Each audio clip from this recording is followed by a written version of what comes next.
It's hard to convince yourself that you are the shit when you have no reason to believe that, and everyone around you is like very skeptical themselves because they lack the vision, they lack the creativity to imagine how well it could go for you, because they lack the creativity to imagine how well it could even go for themselves. When you're surrounded by people like that, and it's most people, it's hard to believe that it can be all right.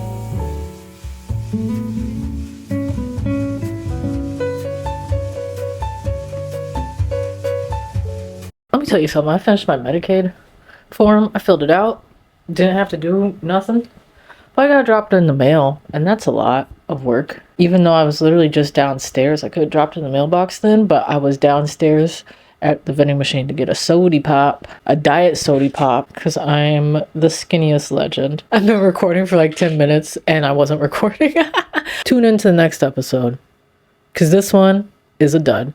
I was talking about MASH. So it's probably a good thing that I wasn't recording, because nobody wants to hear me talk about MASH, because I was about to go for 10 minutes on that. I was about to go for 10 minutes talking about the 70s sitcom about the Korean War that lasted 11 seasons. How long did MASH run? You would think I would know. It's like my favorite show. But I maybe it wasn't 11 seasons, but it was 11 years long. Here I go. I'm about to go on minute 10 talking about MASH. Nobody wants to hear that. Well, some people do, but not most people. And I don't remember. Oh, because people aren't ever going to make a show like that again. And also MASH, the ratings on MASH, guys, they were doing numbers in the 70s.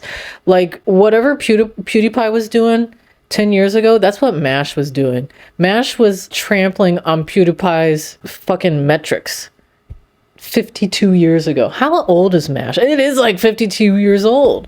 Wow. Now I'm going to go on minute 11 talking about MASH. Listen, I got a beret. That means people are going to listen. I remember I started wearing berets when I was 16 years old. And when I was 16 years old, I had a pixie cut, short hair, and it was great. And I would do it again, except for my hair. This hair took so long to grow. I've been growing this thing for so long.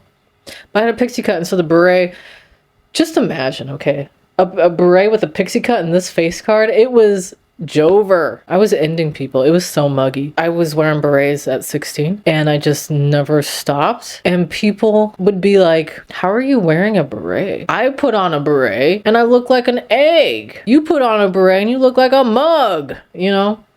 It was so muggy. But like, it's true, like not very many people wear berets because they don't believe in themselves. And that's all it takes. You just have to believe in yourself. I was thinking back on a selfie that I took this one day, and I was like, how did I take that? Now that I think back on it, I'm like, it's because I saw the vision. I can't see the vision today when I look at myself in the mirror. I can't see the vision. But if I saw the vision, I'd be able to snap a selfie like that and just serve that face, you know? I can't look at myself and see the vision today. But back then, I could see the vision, and I'm glad I captured it. It's not my physical form that's the issue, it's the vision. There's so many things that you can do if you just have a vision. Am I recording still? I'm glad I didn't record those first 52 minutes talking about MASH. Guys, I'm gonna tell you something. Whoa, how long ago was this? A month ago, a little more than a month ago, maybe 5 weeks ago, 5 to 6 weeks ago, I went to basically a concert for Dan English, and Dan English is an artist. He's been in this game for quite a few years making music, and he should be exceedingly popular. You guys remember like what the hell was like going on in the 90s and 2000s? Like the fact that like 20-year-old British white men were getting like buku bucks fucking writing random ass songs. The fact that you could be a bajillionaire having written and recorded Wonderwall is unbelievable. And I love that song. But I know for a fact that a 13-year-old could record about 22 of those songs better, write and record, because I see people like that on TikTok all the time, and they're making peanuts. They're not making any money. So anyway, Dan English, I don't know how else to tell you, but that man's a musical genius. And I don't understand, like I'm someone who was a prodigy, a child prodigy of music. I played piano like fucking Mozart. So I know a thing or two about music, and I have a bunch of CDs over here, so you know I mean business. because I have the physical media. Dan English is low-key a better musician than 92% of the music that I listen to. It's incredible. I am someone who knows so much about music, and I can't even comprehend how someone like gets in the studio and starts recording something like that. I don't understand how you write and record something like that. I just can't seem to wrap my head around it because it's so creative and there's so many sounds happening and it's harmonizing incredibly. And I don't know the technical terms because I'm just a television watcher, but like, guys, get into it. So I went to a Dan English concert, but when I tell you like there was 50 people there, I mean there was like 50 people there. And I got in for free because it actually sold out because it was a very small space.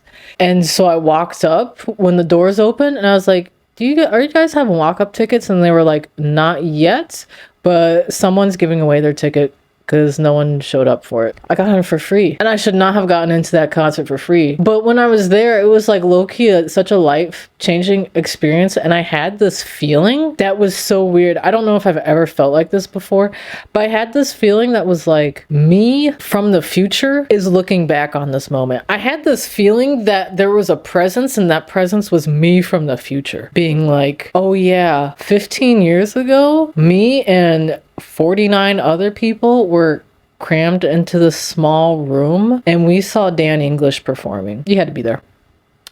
And then I went and I got a donut afterwards. But anyway, long story short, why did I bring this up? I don't know. Long story short, I bought a poster that was made for that date. And so it has like the address and the date on it. And it's an art poster. I bought one. I put it up there and it's looking snazzy. And I'm not going to show anybody because it's my wall. When I saw Dan English performing, I felt like I was in a room where things are happening. I will tell you this.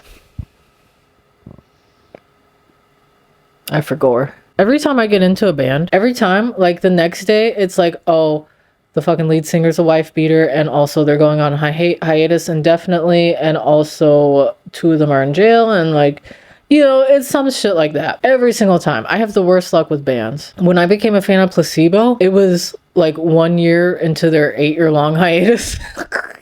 I have terrible luck with bands, so I don't know if Dan English is going to become this huge phenomenon that I'm imagining him to be, that he would be 20 years ago for sure, because Wonderwall is not all that. Everlong is, though. And I do not like Dave Grohl. Put that on the record. But Everlong, top 50 songs. Dan English definitely rivals Everlong. That's a crazy thing to say. I have terrible luck with bands, so, you know, I'm fully expecting my vision to not manifest. However, it gives me hope. I don't know. Just seeing art that like is good existing out there, no matter how underrated it appears to be, I'm gonna be eating that up every time. I have hope. Everything is collapsing. And what's crazy to me, okay, is that there's people out here who can still live as if everything isn't collapsing. That's madness to me. I remember when like COVID was happening and my ex was like business as usual.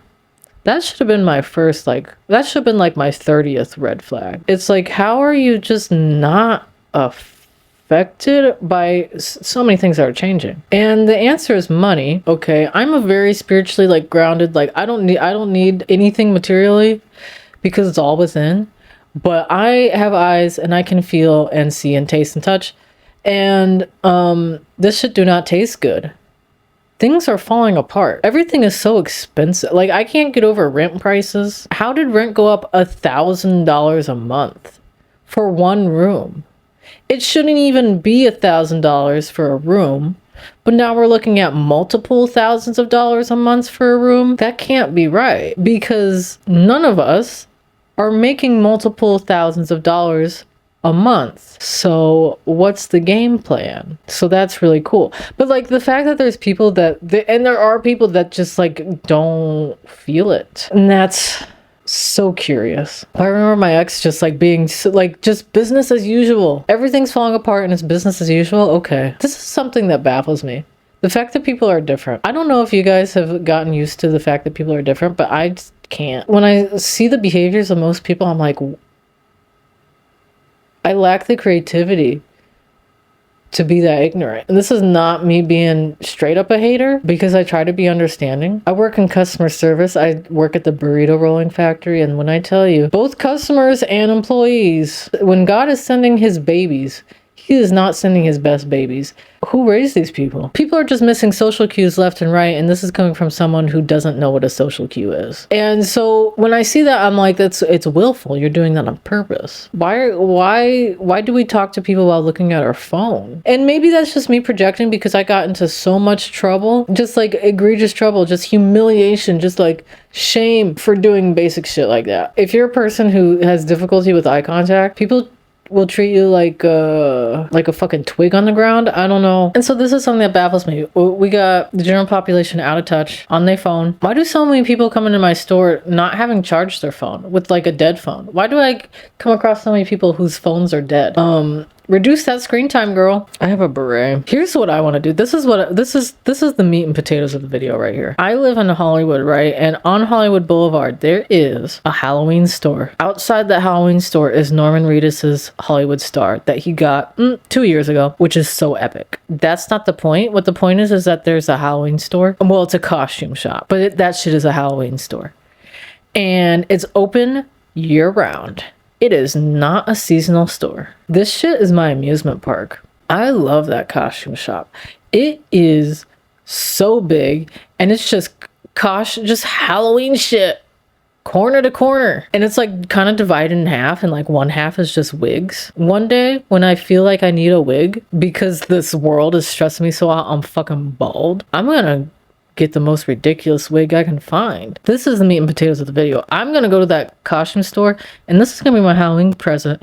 I'm gonna raid their hat shelf because I need more hats. Nobody tells you that hats are such a life hack for so many reasons. Like, if you feel bad about your hair, hat. And men know this, but men are fucking doofuses, because when they get a hat, they get a baseball hat. They get some dorky ass, goofy ass, swagless ass hat. If you're balding, you better decorate that shit. I'm talking rhinestones. You gotta get a crazy hat, and we need to bring back crazy hats. Make crazy hats great again. 2025. It's almost over, so let's aim for 2026. And we're gonna have some crazy hats. I got a great collection of hats. I've made so many hats. I got silly hats. And when I wear them, it doesn't look silly, because this is my religious wear. I've got a fedora that I am gatekeeping right now because it's gonna be worn in another video, I'm sure of it. But I want another hat that's kind of like my fedora. I need so many goofy hats, and this is gonna be my Christmas present. I did not want to go and spend more money on stuff because I spent $55 at the Line store and bought BTS merchandise. So I was like, that's it for me for the rest of the year. But I lied. I'm buying hats.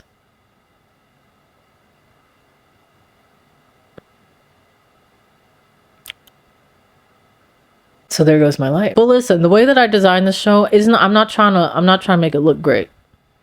It's supposed to be functional. Again, this is the theme. I don't understand people, and I don't mean that in a silly, goofy way. I don't mean to be cringe, but like, why have we as a society in this current iteration of our culture decided that crazy, goofy, silly hats are not an everyday thing? We need to wear lots and lots of hats. I got this in Paris, by the way. So they sell these. They sell them these a dime a dozen out in Paris. I don't see nobody wearing it. I don't see nobody wearing the pink beret, but I did get this in Paris 6 years ago. But back then I still did not see nobody wearing the pink beret, and it's like, why not? They're literally selling it right there. I will say this beret is not my favorite beret. It's not that great of a quality. It's a lot smaller. It would behoove me. That doesn't sound like a word that would apply to a human. That's kind of giving horse.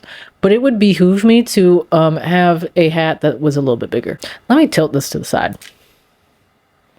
You can put on a hat. You have free will. And nobody can really judge you for that hat unless it is a MAGA hat, in which case, put that hat away. That is also like a hate symbol. Like, that's a hood, a pointy white hood, but for the 21st century. So put that hat away. But that is like that is actually a socially sanctioned hat in most spaces. Like, you can wear that hat and no one can really do anything to you. So why aren't we wearing hats that are actually good. And I know that a lot of people are just self-conscious. They like put on a hat and they feel like everyone's looking at me because they know that I'm not a hat person. But literally, tomorrow you can decide to be a hat person. And that's kind of like the beautiful thing. That is the lesson. Tomorrow you can decide to be a hat person. This is a message to me. Tomorrow you can decide to be that filmmaker, that director that gets $1 billion in financing to put on a film that just isn't that good. I had a cookie, and it was a chocolate peppermint cookie, and I got it for free at work, and because someone dropped it off, and I might be a little hyper. You know what makes me low-key cry? Thinking about how important being a fan of stuff has been to me. When I look at my room and I see the sheer amount of BTS merchandise, I want to cry, because I'm like, you cannot comprehend how monumentally important it was that I had something like that, where I had a group of people where I felt like they on some level understand what I'm going through, and I know that because I understand what they're going through, type of deal. It's just so important to me, because I'm talking years of my life where I was going through things that I was like, I don't know how this is going to turn out. And I still don't know how any of this is going to turn out. But the fact that there were these people who at one point in their lives just did not feel like the shit, and then at another point in their lives were the shit, became the shit, it meant the world to me, because it was like, I don't know how my life is going to turn out, but at least these other people, it turned out well for them. And I felt a community in that, because no one else was going to sit there and be like, you are the shit, other than myself. And that's really hard to convince yourself that you are the shit when everyone is like, when you're surrounded by people who are like, you aren't the shit. And mind you, this last week I posted an Instagram reel. I'm talking about 10 likes. Why do I have 400 followers and I got 10 likes? And I know that it's like pretty fucking nebulous and arbitrary to be talking about likes when everything is going horribly wrong. But like, there's a point there. I know, I can look at my analytics. I see you guys. 100 and something of you scrolled past my reel and did not leave a like. Y'all are done. Blocked. When I find out who you are, if any of y'all, new doctrine, if any of y'all come up in my comments trying to congratulate me for something, slide in my DMs trying to plan something, if you try to exercise any amount of goodwill towards me and you did not like my Instagram reel from 2025, from November 2025, if you were not in those likes originally within the first 2 weeks of posting it, you're done. If I find you, it's over. How did I get here? It's hard to convince yourself that you are the shit when you have no reason to believe that. And everyone around you is like very skeptical themselves, because they lack the vision. They lack the creativity to imagine how well it could go for you, because they lack the creativity to imagine how well it could even go for themselves. When you're surrounded by people like that, and it's most people, it's hard to believe that it can be all right. And so when I look at these posters, I literally surrounded myself with iconography that I felt represented me, that I felt resonated with me, that I felt like I'm going to uplift these people in their endeavors, in their creative endeavors, in their self-expression, because it resonates so deeply with me. And I would want someone to do that for me. And they have my endorsement, and my endorsement might not mean that much right now. And it might not mean that much later. And it really doesn't mean that much ever. But like, because who the fuck am I? But like, my endorsement means a lot to me. And by endorsing these people, by proxy, I'm endorsing myself. And that's what I cry about when I think about BTS. I remember when Placebo was on their hiatus, like I said, the entire time that I was a fan of them. I became a fan of them when I was 16, somewhere in there. And the entire time I was a fan for years and years and years, they were on hiatus and they didn't release an album, they didn't tour, they didn't nothing. And I'm not mad about that. I never was, because I love Placebo too much to feel entitled to their brilliance. When they announced an album and a tour, I cried for weeks, because I remembered when I first found them, how much they mean to me, to see them. And it was like I was given a set of colors to paint with, you know. I was just given a new way to see things.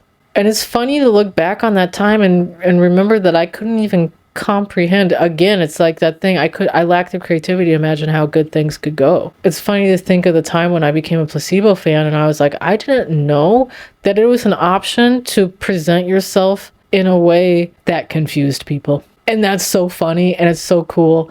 And I'll always admire Placebo for the vision that they had to be like, wouldn't it just be so interesting to just confuse people? To just be something that hasn't been before? And mind you, when I look at Placebo, I can recognize that they are the types of people that have existed for millennia, for centuries, since the dawn of time. Since the dawn of time, every permutation combination of person and personality has existed, but not every person and personality has been celebrated for their existence. And so that's what's so exciting, is that I can do that at any time. I can celebrate people that have not been celebrated before, and I can celebrate myself who has not been celebrated before, and that's so exciting. And I also want to cry because it's cathartic. You just gotta be a fan. You gotta get into this. People who aren't fans of things don't understand this. And that being said, there are people who are fans of things, and they're a little block. I'm pressing the block button on you. There are people who are fans of things, and it's very clear to me that they're a fan for different motivations from why I'm a fan. I think most people who are like, I really appreciate this art, I think most people who are like that are like me. But then there's a chunk of people who are like into it for the socialization aspect, the fucking clout, but that will not be me. I'm so grateful to have all these things that I was a fan of. And that will continue. But, you know, at the same time, I also think about how, like, as a 26-year-old, I will never become a fan of something again. You know, like, it was a few things that I came across in a certain amount of time that I was a fan of. And I will never be a fan of anything like that ever again. It was like lightning in a bottle. It really was how I kept going, because in those times it was so hard to admit to myself that I was the shit and I am the shit and I will always be the shit. And everyone has the ability to be the shit. But it was hard in those times to admit it about myself. And so I looked towards other people so that I could be like, they are the shit. I might not feel like the shit right now, but they are the shit and I believe in them. And as long as these people have the capacity to be the shit, that will keep me going. I might not have it in me right now, but they have it in them. That's all I need. You know what grinds my gears? When people throw around the word parasocial. Holy God, that is a big word for Elmo. That is a big word for Elmo. I swear to God, it'd be the dumbest people you know using the word parasocial. Sometimes it'd be the smartest people you know. I hate that it has an automatic negative connotation. Because if we're going to throw around the word parasocial, what is your relationship to Jesus? What is your relationship to Jesus if not that? The dawn of humanity, nothing new has ever occurred. There's been every permutation, combination of person and personality, and parasocial has existed forever. Never not on this scale where we have the internet and shit. Certainly we've had parasocial connections to people, kings and all sorts of things, leaders, whatever. I don't know. I didn't exist 50,000 years ago. And neither did kings. Maybe they did. I don't know. It has this automatic negative connotation, and I'm like, can you analyze that for a second? What is negative about feeling a connection to a person who is successful, that embodies what you might be, who you might be? What is the negative connotation between resonating with who you might be? You know, I remember taking this class it was like a lecture class, and it had like 48 students, 50, something like that. Something like 50 something, like not more than 50, I don't think, but possibly. And I remember the professor saying something that like changed my life low key. And he said, right now there are 48 different versions of me in this room. There are 48 different versions of you in this room. And he was of course referring to the version of people that we construct in our head. You know what I mean? No one has the same perspective because no one has the same experiences. You could have two twins, they're not going to have each and every exact experience. There is a version of you, of me, of they, of she that exists in everyone's head. And they probably aren't quite the same person because we're shaped quite significantly by our experiences, and none of us have the same experience. So if I'm standing in room of 48 other people, there are going to be 48 different versions of me. That's incredible. And so when you put it like that, we kind of have a parasocial relationship with everybody. But I don't like this idea of like, if you know a person in person, interpersonally, then you know them. You really don't. Like, it's so much more liberating to realize that you will never be known. You will never be known. You will never be understood. We came here alone. We will leave here alone. You will never be known. It's so liberating to realize that. And it's also sucks ass. But you have to realize that you will never be known. And so we got to really throw away this idea of like, oh, I know this person. We have our own interpretations of each and every person, regardless of how well we know them. And we might have more data points about that person. And that might be worth something to you. Most of us have parents that just cannot see us for who we are. They refuse to. Like it would shatter their version of reality to see us for who we actually are. And so they see us for who they need us to be, whether that's good or bad. Why would knowing someone interpersonally give you a more accurate presentation of who they are? If I'm sitting here, I got a lyric book open.